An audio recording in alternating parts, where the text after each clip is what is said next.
Good evening, ladies and gentlemen. Welcome to Atlantic Bushcraft Adventures. Tonight we are on episode 231. And as you can see, we are kind of back to our old layout and stuff like that. For once, I'm not traveling.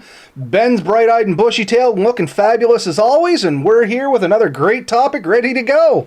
So as promised from last week, it's kind of back to things as normal, I think. As normal as we get, as we were discussing right before we came on.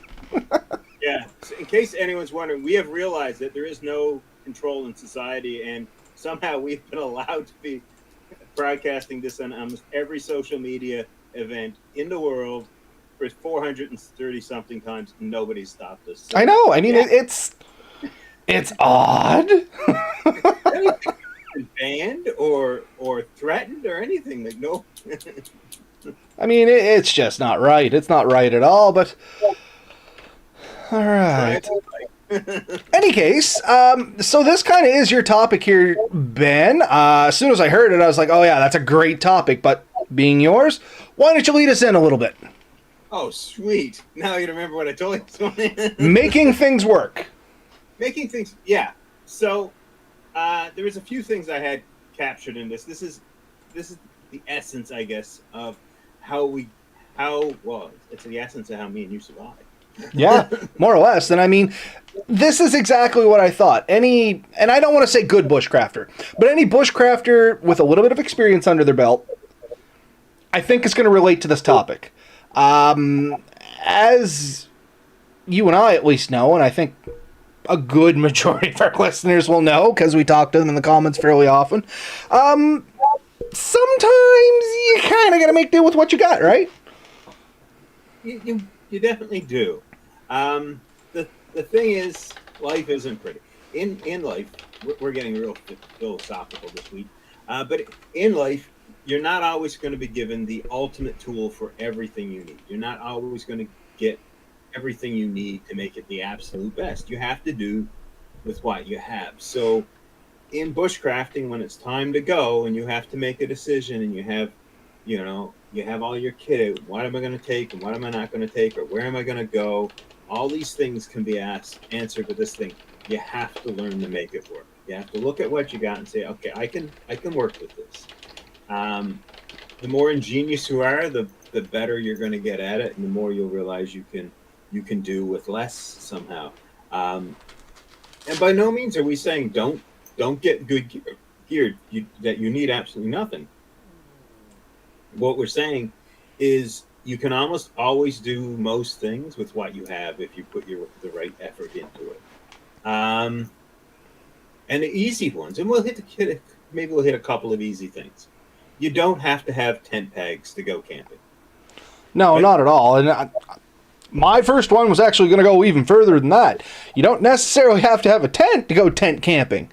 For me, a tent that I use much when I am like hammock camping just becomes a ground tarp when I'm solo camping. You know what I mean? And I make a shelter out of it. Yeah. Yeah. I mean, a good ground sheet or a good tarp, a plastic blue tarp or whatever color you happen to find these days, anything that can stop water can be turned into a tent if it's big enough to cover you. I have seen somebody use a shower curtain as a tent. It worked quite well, actually. It's approximately 6 foot long. It's 4 foot wide. It's waterproof. There's already some holes in it. They're not in the perfect location, but you can build a lean-to or shelter, even a small A-frame with this, and crawl in and keep the water off you. And that's all the tent needs to be. You can make it work. A garbage bag cut along the side can make a square big enough to make a decent tarp. Yeah, drum liners. That's why drum liners are one of the big things.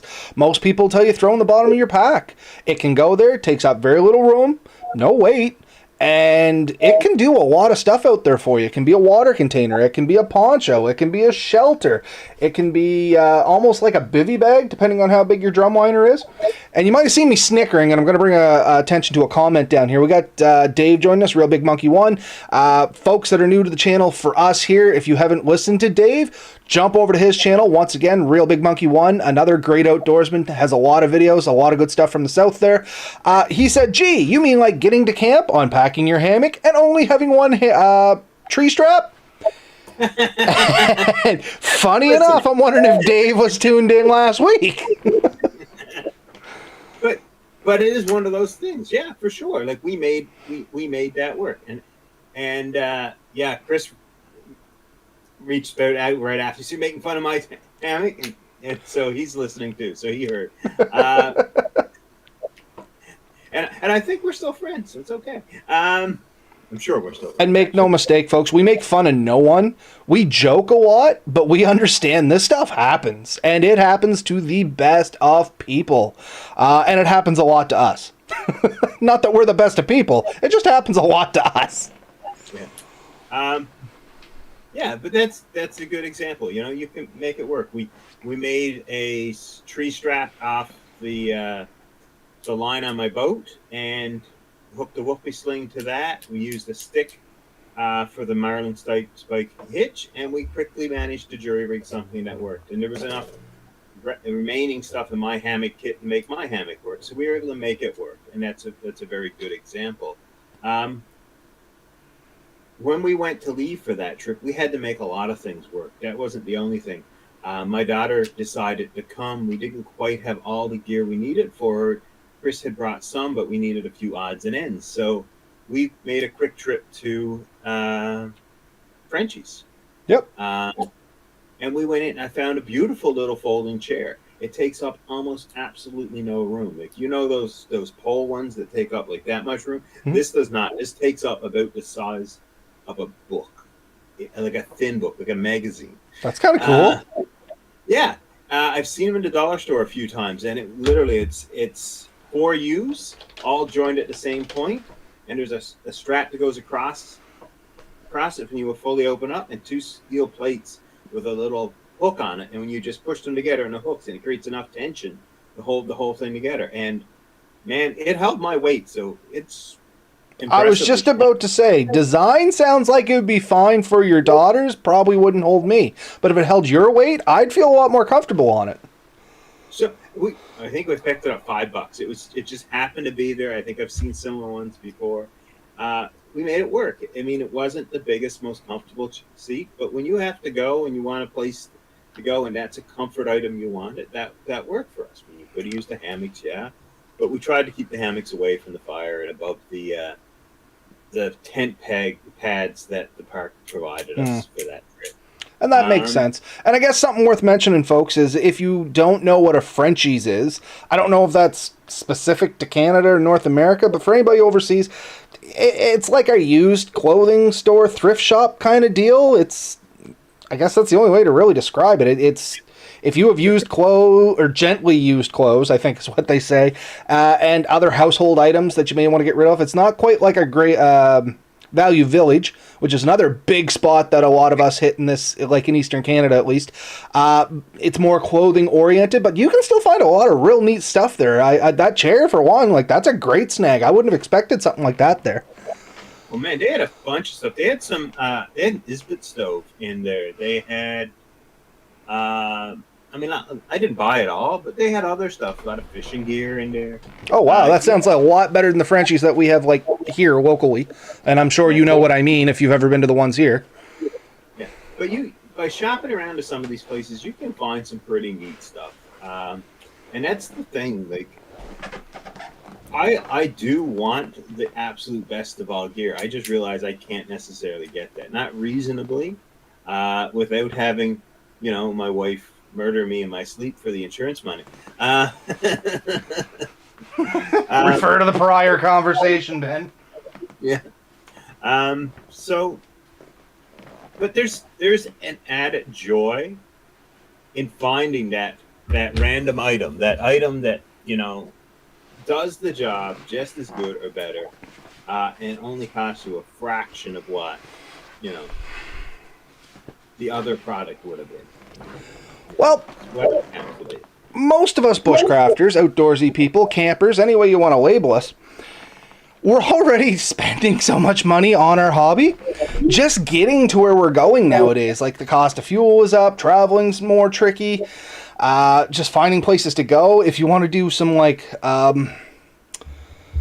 trail hopping and stuff like that, where you might, stay at a, not necessarily camp, but like one of those Quincy huts or something like that. I mean, the cost of all that stuff is so much now. Anywhere you can save a few dollars, it's worth it now.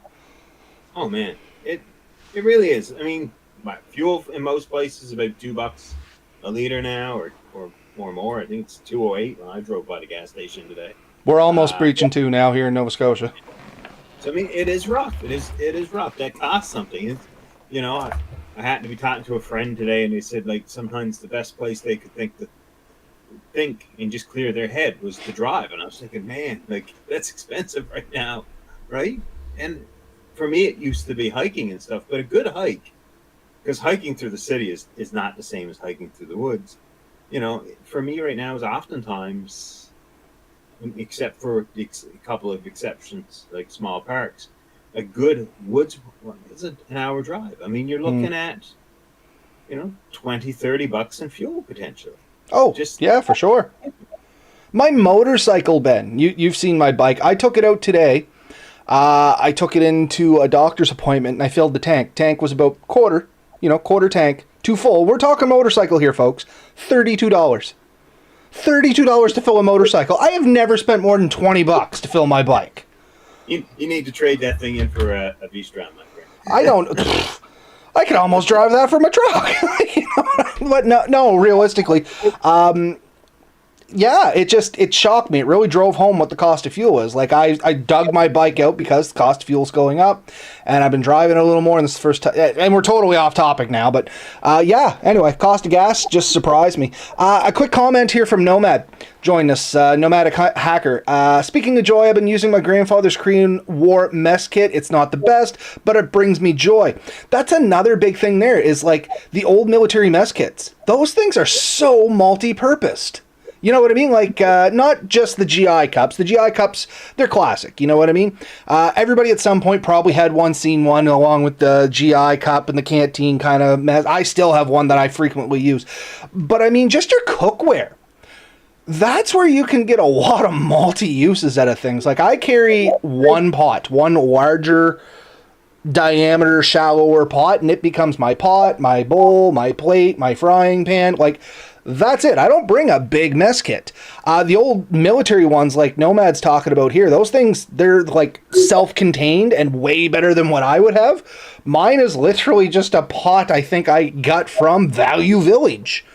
And my little butane burner kind of fits into it. And I was like, okay, good enough. And off it went. I think a lot of us end up building our own little mess kit. And those things were more or less pre-designed. And if you can get some of the old ones, yeah, there's a, what's the word?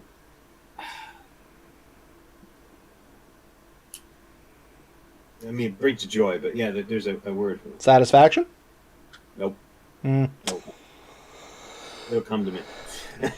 Fair enough. Yeah. There's something about using something like that. Actually, a lot of people use, Nostalgic? Nostalgic, yeah. There's a nostalgia about it, yeah.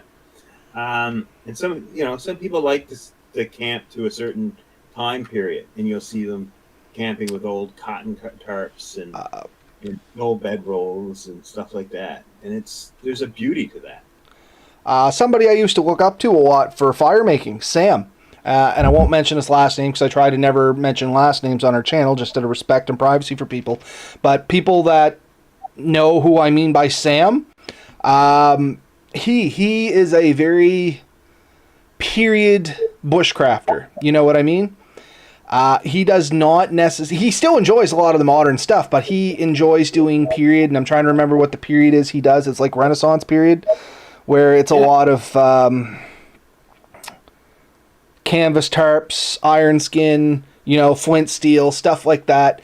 And he loves it and does a lot of his own things. He goes and gets the canvas material, and I think he still does this anyway, and he will make his own mixtures to do iron skin to it. He had mentioned putting like iron oxide powder in the mix, like different things that were relatable at the time to give it strength and durability. He still does, and it's really neat. It's a really cool concept. Yeah, No, it definitely is. And when you see that, it seems a bit more relaxing. And I don't know why. There's no logical reason for it, except I think it takes you out of today. Because if you think about it right now, a lot of us are very tied up in today, in a rat race and chasing things and needing to get the next best watch or the next best phone or the next best car or the next thing, like trying to keep up. And it seems impossible. And sometimes saying, no, I'm not keeping up. I'm just stepping back. And in fact, I'm stepping back 100 years or 200 years, and I'm just going to live like that. And it brings you a peace, and it is, you know, it is a joy to watch. And I can just imagine the relaxedness of just living like that and sort of stepping back and just being in that moment. And that's the thing. To make it work, though, that's what they had to do. When if you look at how people lived in those times, they made it work. They looked at what they had and they made it work. I think a big draw to that era, because there's like groups and stuff that do this. For anybody that hasn't delved into this a little bit, that's it's not too much technology. It's not no technology. It's just the right amount of technology to basically put your own destiny in your own hands. Like us as modern day bushcrafters, for instance, we still rely on a lot of modern day technology that gives us a lot of advantages. As we're in the Renaissance, like the Civil War and stuff like that, you had enough to make do, but then your ingenuity had to come into aspect with it, which is a big part of what we're going to be talking about here tonight. Like, you might have went out with a dirt dagger and a canvas tarp, and that was your stuff, you know what I mean? And you had to figure out how to make that work, and these folks went out for long periods of time just making things work. Two things I want to draw to from the comments before we move on. Dave, once again, Real Big Monkey 1. I used to save a lot of money on DIY tarps and hammocks, but now even the cost of fabric has skyrocketed. I guess it's because it takes diesel fuel to deliver everything we buy. And yeah, that's the thing. Everything's gone up. Everything has gone up in price, but you can still save money on a lot of DIY projects. Ben is a big guy for DIY projects when it comes to hammocks and stuff like that. The second comment I want to hear, and it's more towards a name. Steve's joining us, friend of ours, Ben and Rob's friend here, Steve McDonald. It's Steve, semi-sober Steve McDonald. You want to elaborate, Steve, or you just kind of give us a wink and we'll leave it at that, bud? We're not touching that one, buddy. And Nomad finally said a lot of the old ones, being the mess kits, are stainless, not aluminum. And that's true. Stainless, and getting away from the stainless versus aluminum for the, aluminum oxide poisoning and stuff like that, which you can go and do your own research. It's a whole thing. Depending on what side of the fence you're on that, it may be a problem, may not be a problem. We got a wink, so we're going to leave it alone. Stainless steel just tends to be a little more tougher. It has a higher thermal point as well, so you can use it for a few more things.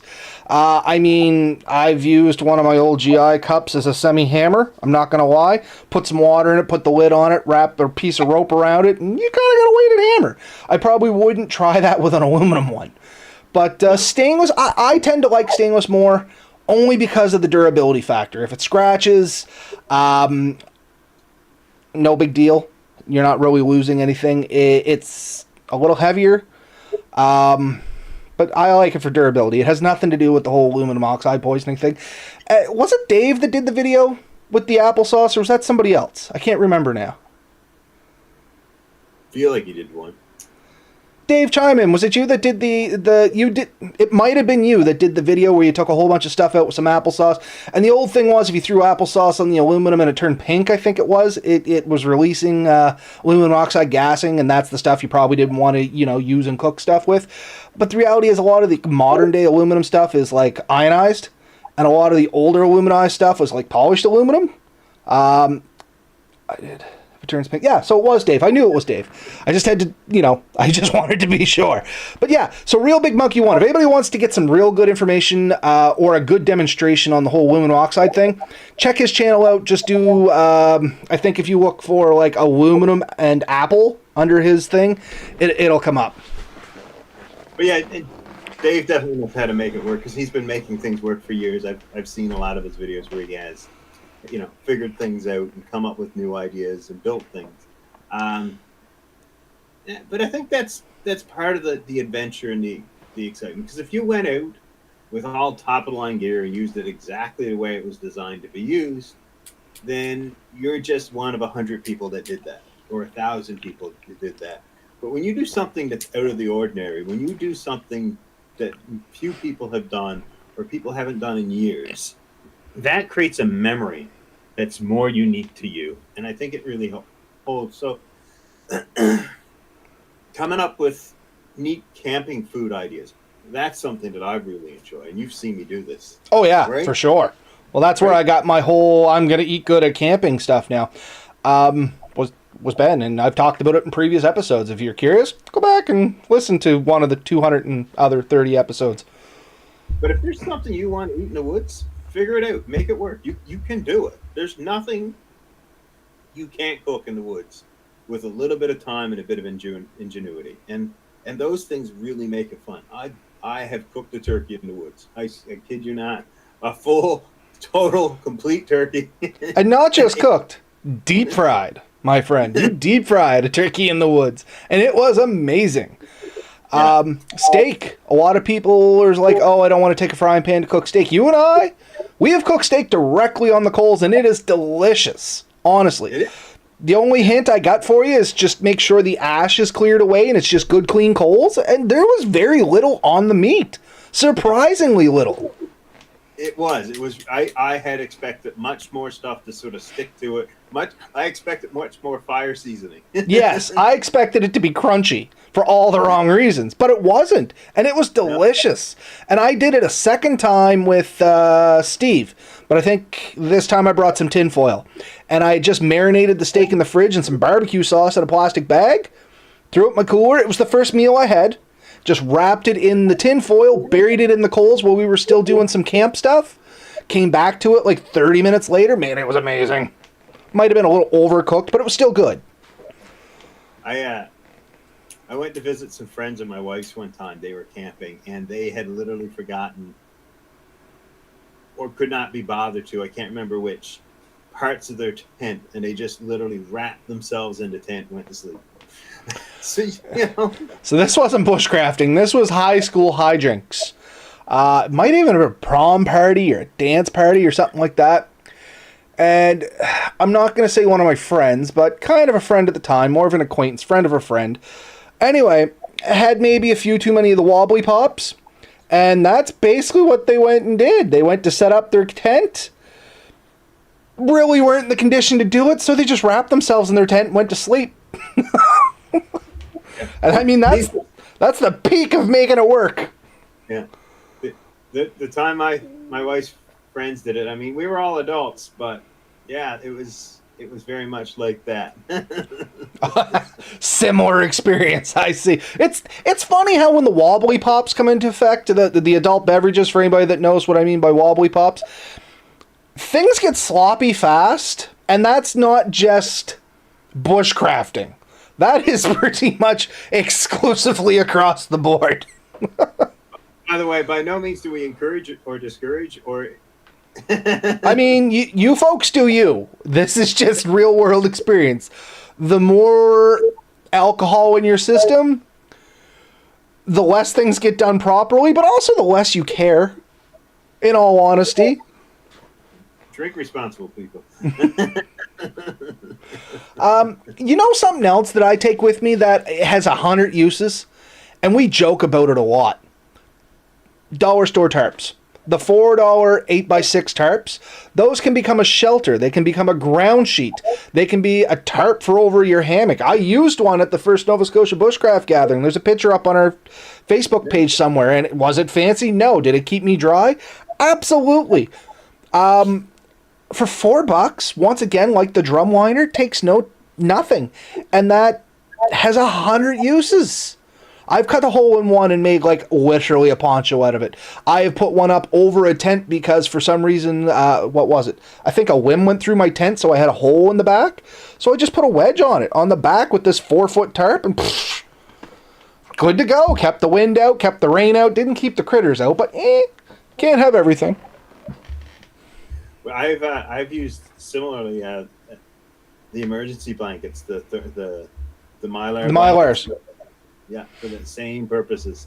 And that doesn't take up much room, weighs very little. Um, I wouldn't consider it a good primary shelter. I've seen people try that, even taping the tie points and stuff. It it is flimsy enough that it can fail, but you definitely can use it to reinforce things and add to it. For sure.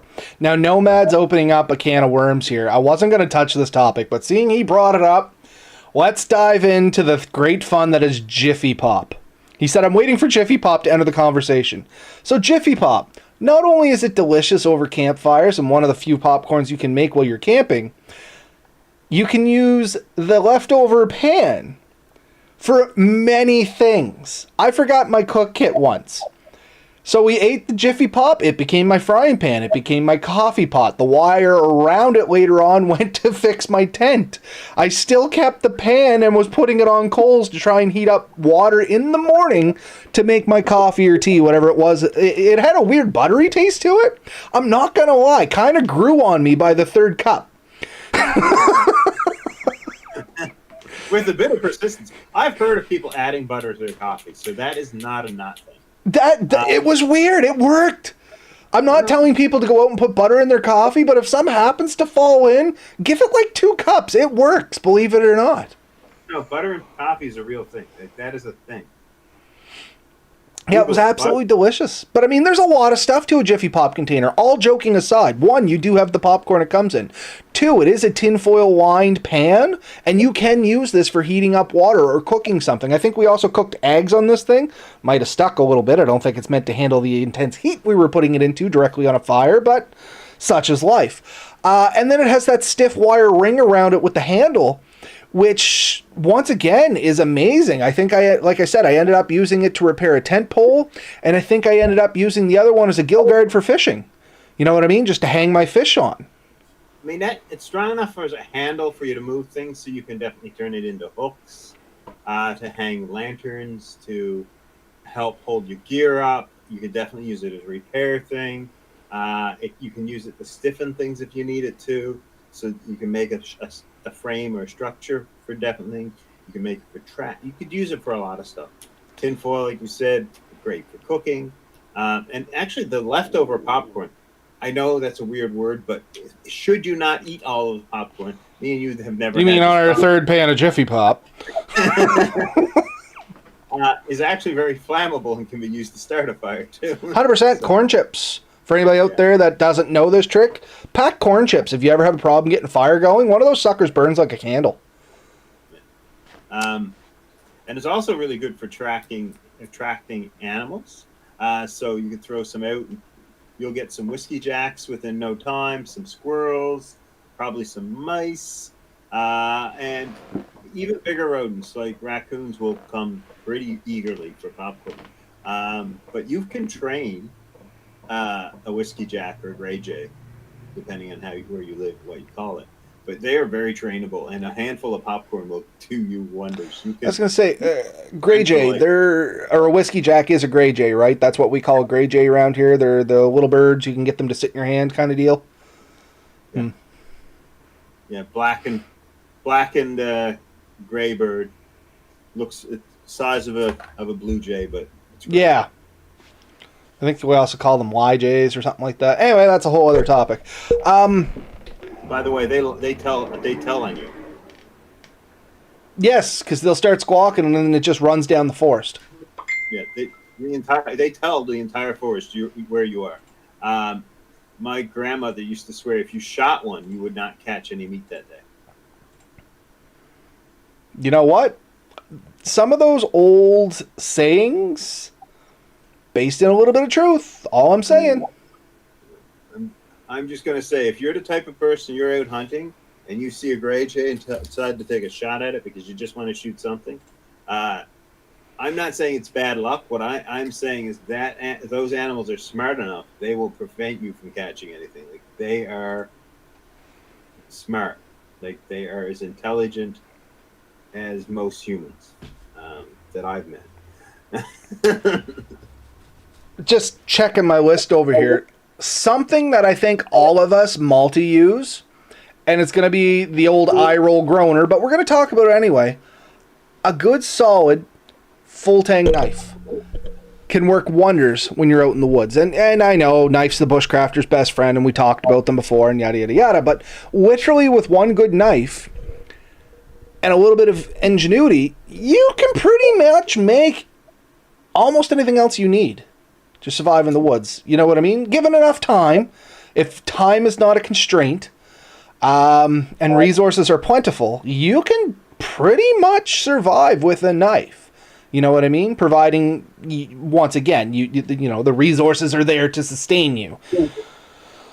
Well, your two basic skills is a knife and rope. Like if you can make twine, or if you have enough twine, rope, cordage, whatever you want to call it, and you have a knife so you can whittle wood and you can cut the cordage and stuff. There is not much you can't make. You can make clothing, you can make shelters, you can make traps, you can make nets. You pretty well can make most of the things you're going to need. I mean, the limits are probably trying to make like mechanized things, like you can't make a bicycle, but pretty shy of that. Like you can make some pretty cool stuff with. You could probably make a gondola get across. I'd need a way of getting the rope over, but you could make a basket with enough rope and stuff. Oh, for sure. And on that note, you want to know what a really underappreciated skill is in bushcrafters that for some reason is sometimes frowned upon? Weaving. What? Weaving is a skill that is hard to master, but it is invaluable to learn. Because with weaving, you can make sleeping mats, you can make clothing, you can make fish baskets, you can make netting. Weaving is an amazing skill to know, and I wish I knew it better, in all honesty. Oh man, yeah, no, I'm a similar note there. I've got a little bit of experience and knowledge with it, just enough to be dangerous. But yeah, I mean, you know, left over right, back and forth, and you can just make a square. You make squares bigger. And you know what? Most building is making squares. If you can make squares, you can build almost anything. And I believe that, too. So 2 comments from the side here. Steve, I take one hefty knife and one knife to impress my buddies. I don't think there's a bushcrafter alive that probably doesn't have a show knife. You know what I mean? Like, oh, here's my knife. And then we have the ones that we beat through the bush. There's 2 types of people, or 2 types of bushcrafter. Those that will admit to that and those that won't admit to that. But I can guarantee you like 99% of us do that. And Nomad, a bandana. A bandana is a staple of being in the woods. You don't have to be a bushcrafter. You just have to, you know, walk around. You don't even have to walk around the woods. A bandana is an amazing thing. A good bandana. Not like the cheap dollar store ones, though you can get away with those. But if you can get a really good cotton bandana, like the old style, what are they? I think they're 20 by 20 inches, something like that. Like the larger cotton ones. Those things are absolutely amazing. You can turn them into char cloth. You can use them for filtering water. You can use them for literally a bandana over your head to keep the sun off you. You can use it as a bandage. You can use it as lashing. Like, they have unlimited uses, in all honesty. Your imagination is your only limiting factor. So you say it, and I mean, I have bandanas, so this is one. You know, it is... Is that the search and rescue one with all the neat stuff written on it? UTS, survival one. I like this one because it has a lot of little write-ups. It's bright orange. It's hard to lose. I can use it as a flag if I need to. But there's even these, like, these are smaller. This one's probably about 1 foot by foot. It's a bit more flimsy. It's really good to be using as a filter, so water will pass through it, but it'll pick up bigger particulates. These were very traditionally kept as part of gentleman's wear. Like, if you meet anyone, like an actual pocket stuff. Yeah, you kept one in your pocket. I mean, if you were dressed up, you had a good one that was in your pocket square. That was not a bad, but this one went in your back pocket. And what I think my grandfather said one time, this one's for you, her, like the nice one was Yep. for her. This one's for her. This one's for you. My grandfather used to say same thing. Yeah, and so they would wipe their hands with these. They blow their nose, but they would also have, they were a piece of cloth, and that's all it is, a piece of cloth. You could use it for whatever needed to be used, and they were traditionally cheap enough that when you were finished with them, you could toss them. It really was a formal rag, right? And Pretty much. And I mean, the very underappreciated thing a bandana can do for you in the woods, hygiene. You can use it as a washcloth. It's not very thick, but it's still going to get a lot of the grime and stuff off you. And we've talked about this in past episodes. Hygiene is so important in the woods. Keep yourself clean. You'll keep yourself from getting chafed. Keep yourself from getting chafed. You're going to have a lot more pleasant experience. Like, I mean, not just your nether regions and stuff like that, which most people are thinking, but literally under your arms, anywhere your skin touches and rubs, you can chafe. And once you chafe, it burns, it hurts, and it makes it miserable to get out, to the point where you may not be getting out that day if it's bad enough. If you want to get into first aid, hygiene, it never hurts to keep a little bit of duct tape in your gear. Never hurts to keep duct tape in your gear anyway. There's whole YouTube things on, like, modifying Bic lighters, and duct tape is a big one on it. Yeah, a lot of guys will put 5-10 feet of duct tape, wrap it around their Bic lighter. It protects the Bic lighter, but that's definitely not the main purpose of it. But what it means is anytime you need a piece of tape, and I mean a 2-inch by 2-inch piece of tape will repair a hole in your tarp. Yep. Or your tent. I used to repair clothing. Slid down a hill, rip the back of your leg out of your pants. Is it going to be fancy? No. Will it hold it together so your butt cheeks aren't hanging out? Yeah. You know what I mean?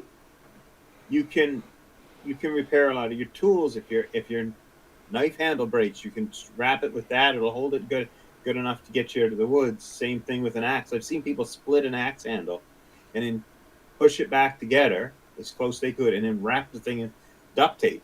It's not great. It's not going to be the best thing in the world for you, but it'll probably get you through another couple of trees. It might get you out of the woods, right? It'll get you to a spot. It's not. Duct tape's amazing for blisters on your feet. If you get a blister on your foot, a piece of duct tape over it, it's going to stop the chafing. And somebody told me, so if it was a lie to me, it's a lie to you folks, it's a lie to you, Ben, that whatever the chemical adhesive is in real duct tape, like the brand name duct tape, helps reduce blistering. I don't know if it's good for you in what it's doing, but it will potentially reduce blistering.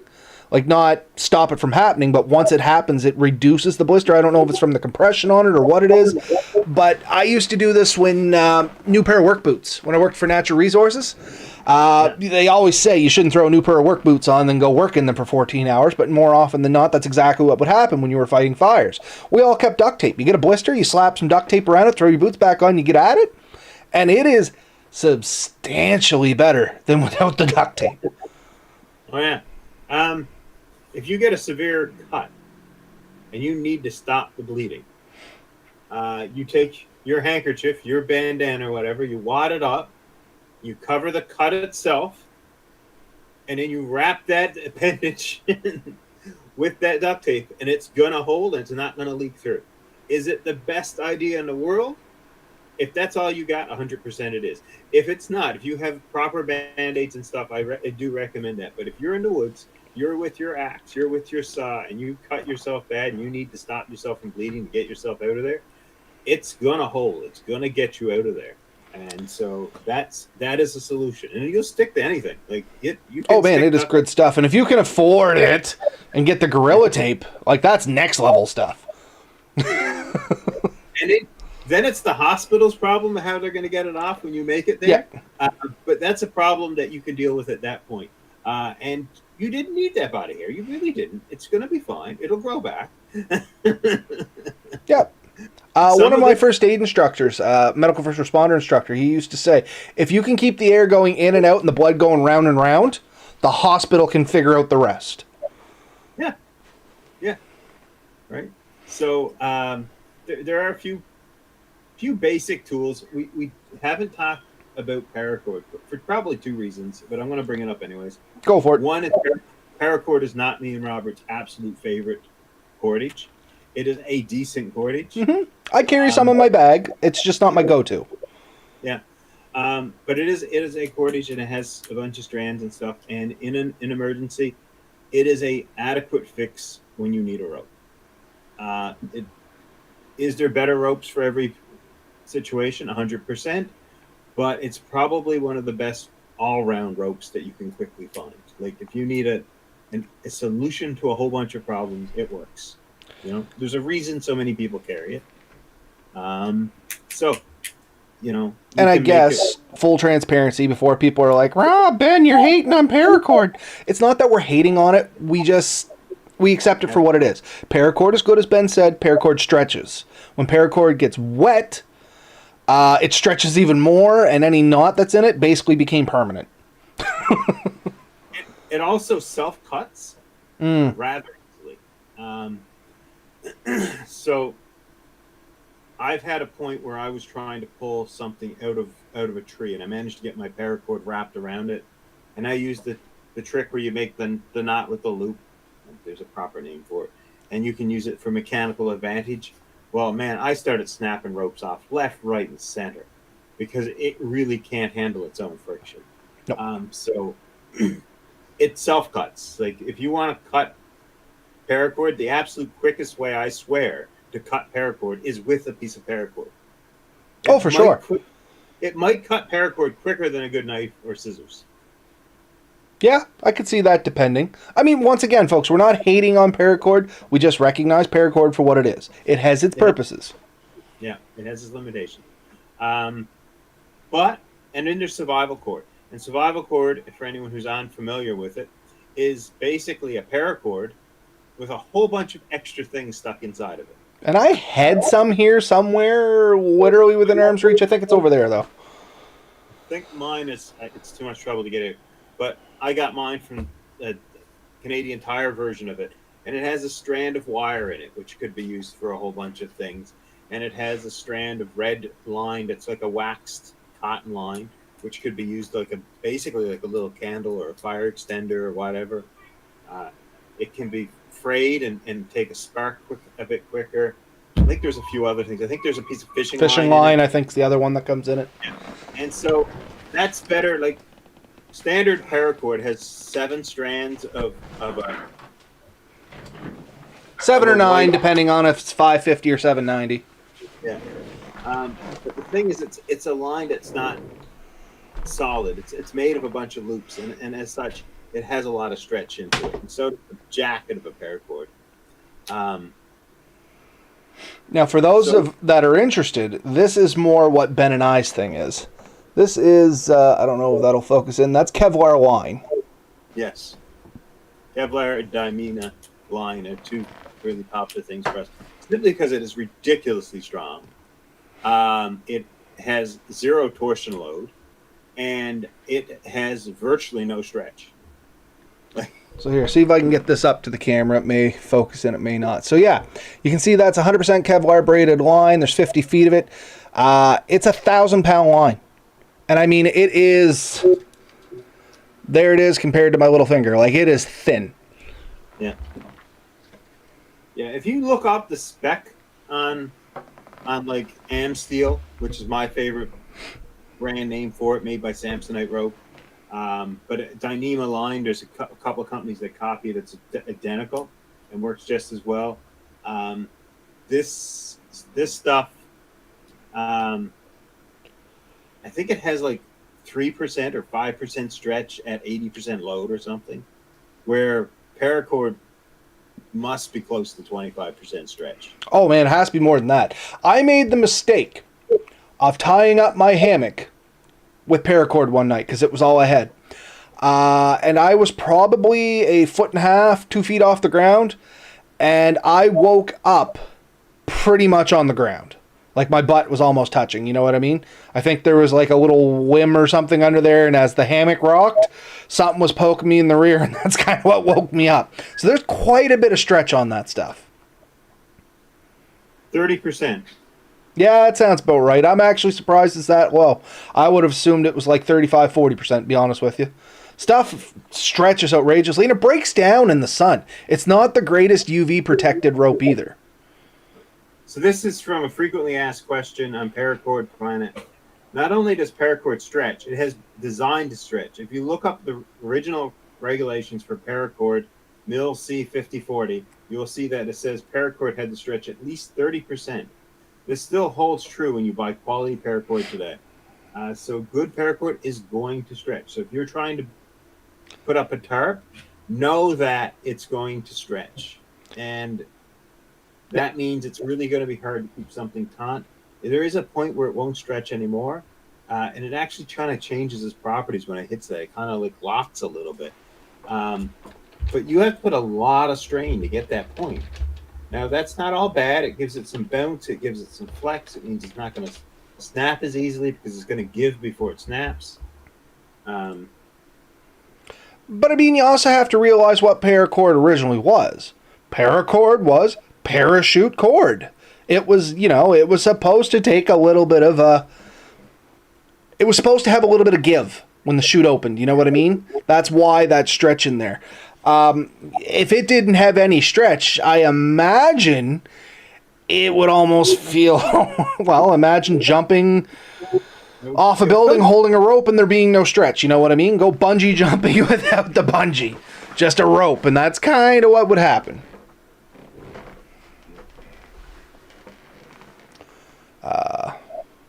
Yeah, anyway. Sorry, I didn't mean to derail us with all the paracord talk. I just wanted to make sure people understood that we don't hate paracord. We're not anti-paracord. We are just very observant of to what paracord is and its limitations. So, in contrast, I looked up Samsonite to see. So if you look at Amsteel, which is, like I said, the product I like, at 10% of its breaking strength, its stretch characteristic is 0.46%, so less than half a percentage. At 30%, it's still less than 1% stretch. So to say it has no stretch would be a lie. To have to say it has virtually no stretch wouldn't be pushing it. Like it between 10 and 30%, the stretch doubles to almost 1%. So if you chart that out, you'll see that it probably only stretches like 3 or 4% before it snaps at its final strength. No, 100%. And that's why, like I said, we're just more fans of Kevlar or Amsteel or whatever you want to call it. It's just, it's what it is. Everybody has their preferences. That happens to be ours. Yeah. So, Red Sand Adventures. I'm a jack of all and tend to do most things on my own and not ask for help. Plenty of times I have to make it work and figure it out. And I think that's the thing with bushcrafting and camping and outdoorsing in general. There are guides, quote unquote, but they're just one person's account of their adventures at the end of the day. You know what I mean? There's many ways to do things. There's better ways to do some things. There's worse ways to do some things. But honestly, getting out there and finding out what works, what doesn't, is half the fun, isn't it? And that's what all of this is about. Figuring out how you can make some gear do different things, that's great. Like, another big one is going to be that Scotch-eyed awl you have. And I have one coming. You would be surprised what you can do with one of those. You know what I mean? I know you got two, show off, but... it's a simple tool that most people will be like, well, how can drilling a hole help you? You'd be surprised how that can really help you out in the woods. You can make furniture. You can make more intricate devices now. Like, with the ability to drill a hole comes the ability to make mechanical things to some extent, because now you can make socket joints. Can you do it with a knife in other ways? Of course you can, but now you are readily able to do them quickly. I seen a stove that someone made. They took a stump and they drilled one hole down the center of the stump and then one hole 90% of the way, like 90 degrees into it, to the base. So you create that rocket stove idea. And then they drilled 3 holes around the top hole, about an inch in, and then jammed a couple of pieces of wood in each one, or one piece of wood in each one, cut them out flush so that there was a 1 or 2 inch gap. And they take their frying pan, put on, but they just filled the hole with paper and sawdust and lit it. And the air got sucked into the bottom, the flame came out the top, and eventually the log itself is burning. And then they had a stove that they were cooking their steak on. And it lasted long enough to cook a steak. Oh, for sure. And that's just one thing. Like there's many things you can do with a Scotch All. It's once again, I'm not going to derail us by talking too much on one thing. It's an amazing piece of toolkit. I'll leave it at that. Now, if you're looking for a good Scotch All in Nova Scotia, I found a bunch, and I know I can direct you to them later. Send me the links. I'm always looking for stuff to look at. Jumping back to the first aid thing we were talking about there. Hey, I found my tweezers. I was wondering where those went. I was in here pulling a tick off me, and apparently I jammed it in the spring of my boom mic here. And, I just found them. They've been missing for like a month. Awesome. Feminine hygiene products. Pads. We used to carry them in our hard hats. You take them out of the package, you rip that sticky backing off them, and literally just stick them into the inside of your hard hats. They used to make a pretty quick pressure bandage. They're designed to hold a lot of liquid, you know what I mean? If you get a bad cut, power saw cut is what we would have, you would rip that sucker out, jam it on, tape something over it, and it would get you out of the woods. Is it the perfect option? No. Is it readily available and cheap and you can pretty much, readily available means you can buy it anywhere. Yes, and this was the good thing, man. You buy a box, you throw it behind the seat of your truck. Buddies may make fun of you, but guess who's not bleeding to death? You know what I mean? And you can buy an industrial version of that for exactly for that. It is exorbitantly more expensive. Yeah, and that's the thing. They do make better products, but bang for buck, get the cheapest ones you can because comfort is no longer really a worry on this thing. And as you pay more money, that's generally what our female counterparts are paying for, is comfort and features and stuff like that. As a first aid device, you don't care. Get the thickest ones you can at the cheapest price and you're good to go. Yep. Another thing throw in your pack that just you can make do with so much is lock wire.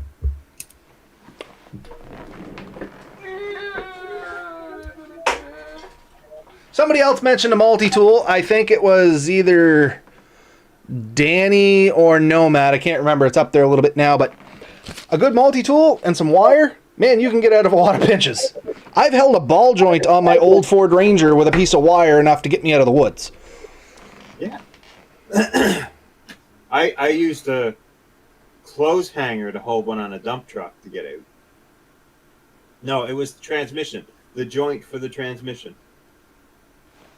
The shifter. But yeah, a bit of lock wire, it makes a really sturdy stitching material.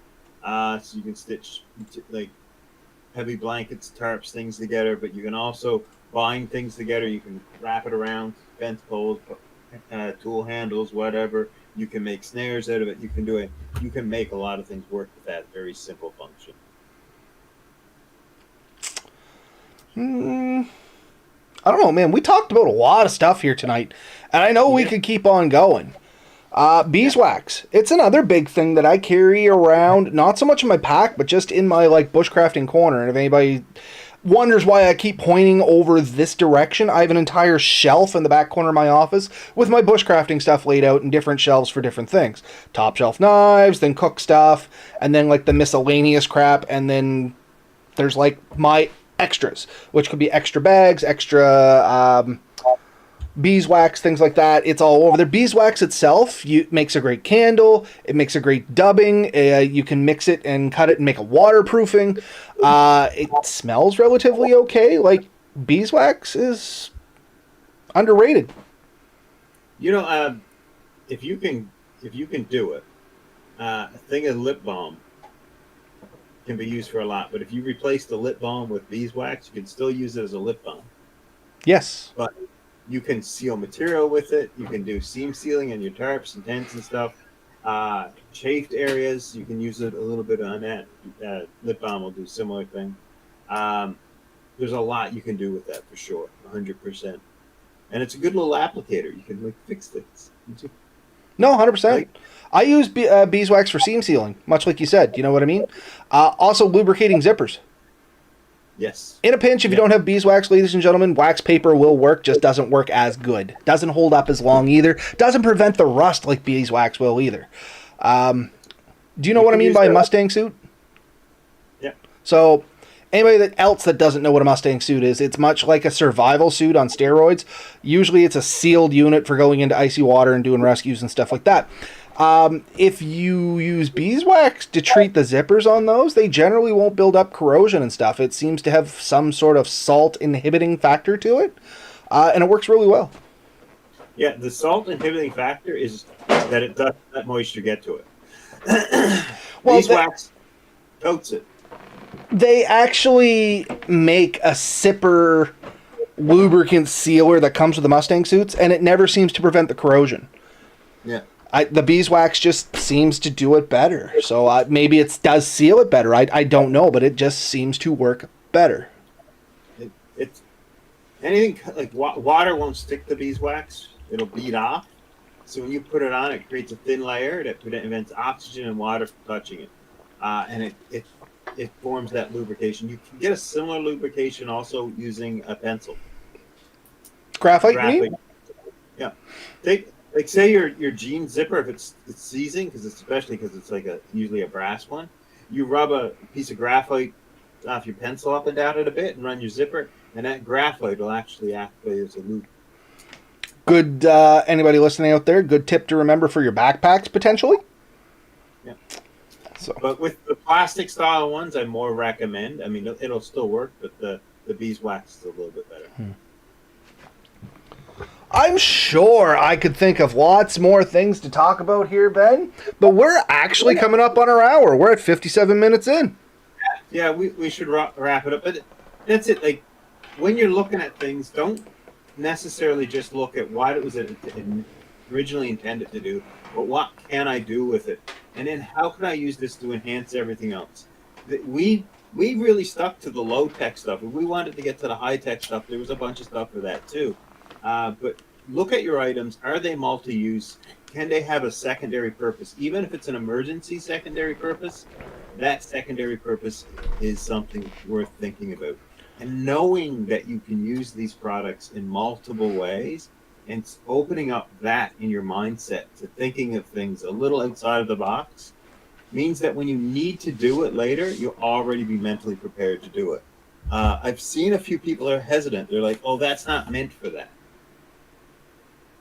That is what you've been conditioned to think, but that doesn't mean you can't. And it can become a bit of a way of like, I walk through like a hardware store and I'm looking around at things and I'm often thinking, how can I use this for something else? And vice versa, because I don't like necessarily paying full price for some things. And I think maybe there's another product that does it as well or better that somebody just hasn't thought of yet. And so thinking about that stuff and understanding how products work and how materials work, that's the, necessity is the mother of invention, but being open to it improves on it. So Nomad said one thing I am going to bring into the spotlight, even though I know we're trying to wrap this up, but it is an amazing product, and he is 100% right. People don't talk about this enough. It's inner tube. If you can find some bicycle inner tubes, you can make Ranger bands. You can actually buy what's called a Ranger band product, and all it is a fancy rubber band for lashing stuff together. But if you can get inner tubes, cheap Ranger bands with a piece of, or with a set of scissors, you can use it to, like Mora knives. Literally just YouTube Mora knife Ranger band, and there is a plethora of stuff you can do with them. You can put them around lighters. You can use it for strapping. I use it in my fire gear for like holding, covering over buttons on flashlights or holding the mic onto my radio. Like they're amazing. Take yourself an old inner tube, bicycle inner tube, something that has a little bit of stretch to it, not too old, and cut it into like just 1-inch circles, like 1-inch. If the inner tube's going like this, cut 1 inch so that what am I trying to say here, Ben? I know you know what I mean. I don't know how to describe this. You're making large, wide rubber bands, right? So you make a ring, Yeah, and that's it. right? And you stretch that over things, and you can use it to hold things on, like little belts or whatever. Um, and they're extremely useful. Yeah, 100%. I've also used larger sections of inner tube uh, for bindings for snowshoes.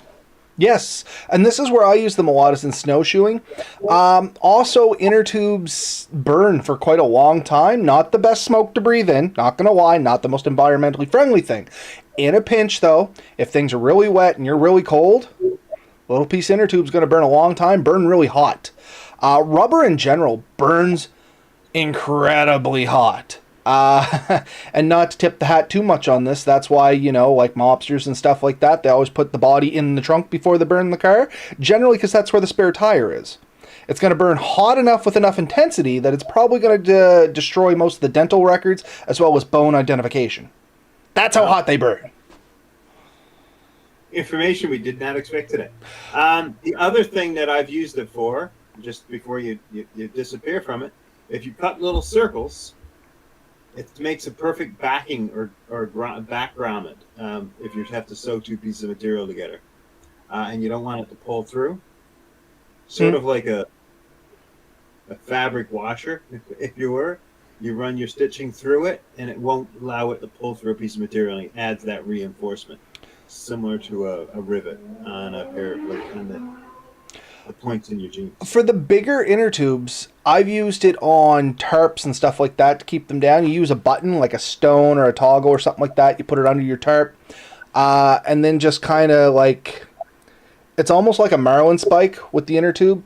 You wrap it around on itself, so you got the butterfly wing, slip your toggle down through that and pull it out. And then the tube with the stretch actually gives a little shock absorption to your tarps or your guide lines or whatever you want, and the toggle will keep it from ripping through on your tarps. So that's another thing you can do with those Ranger bands, and then you can just tie a rope or something off to that if you want, and if something breaks, most likely it's going to be the rope, and you saved not the rope, the inner tube, and you saved yourself your tarp and your rope if you don't happen to want to cut your rope. Yeah. Yeah. Yeah, I think that's it. We were trying to wrap it up there. The last couple comments here is 46 and 2. Yeah, I'm back here. I know the audio was terrible in the last two videos when I'm hanging out in Halifax. That's because I have a potato for a laptop. It's literally basically a potato with keys. It's old technology. I think it was like Windows 7. I forced Windows 10 onto it. Nothing really works right with it. It's terrible audio in a not so great location for recording anyway. It's my in-laws' kitchen, which has a little echo factor to it anyway. Unlike my office where it's a little more closed in and I have sleeping bags and stuff like that hung up all over the walls that kind of keep the reverb off. And the last one was John Doe. Didn't hear anything about Bushcraft here. It seems to be make what you plan on taking with you work. No dish, just saying. And you're completely right, John. That's kind of what we wanted to talk about here tonight was just... It's more about making what you have work and figuring out as you go. We did give a lot of examples of how you can kind of solve some solutions while you're out there. It wasn't a directly bushcrafting topic, and I know you're not dissing us. I get it, John. You've been here before. We don't take any offense to that. It's just this... It's more of a mentality of going in there. Like... yeah, just make it work. It's not necessarily always going to be bushcrafting. Could be camping. Could just be your day at work. Think outside the box is all we were trying to get you to do here. Is just don't get yourself... I think you said it earlier in the episode. You've been conditioned to believe something potentially. Just take the blinders off every now and then. Realize that you can do a lot with just the power you got inside your own skull and basically what's in your kit bag. Yeah.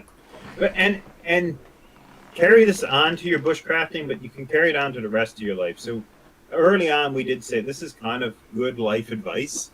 And we're not above or below giving that. But a lot of our examples were outdoor related, which is our intent generally. But keep in mind, things have multiple purposes. But when things are going wrong, make what you have work and keep plugging on. I guess. Yeah. And I mean, I think it was Nomad said it earlier. A lot of the skills we use in bushcrafting is intertwined with our skills that we use in day-to-day life.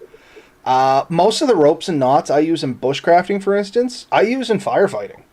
You know what I mean? I have like 6 solid knots I use for basically everything in my life. Bushcrafting, tying down stuff on my truck, firefighting, like everything. It's more than just bushcrafting, it's almost a way of life, in all honesty, and that goes with a lot of the stuff we talk about and a lot of the stuff we do. Not that we're, the most advanced outdoors people out there, but as our skills developed and our lifestyles kind of followed suit, that's just how it kind of wound up for us. And I think a good majority of our listeners out there, at least I hope a good majority of our listeners out there, is probably the path they're either starting to walk down or they're walking alongside us. I think is the best way to say that, isn't it, Ben? Yeah, yeah, awesome. It is over our hour, and I'm hungry, so I'm gonna say we sign off now. Sounds good, Ben. Thank you for everyone that came and listened to us, and like we say, get out there, enjoy it, have fun, figure out how to get out there and make that work. It's not always going to be the trip maybe you planned, but maybe it's the trip you needed. Exactly. Play safe, folks. Let us know about it. We'll see you next week.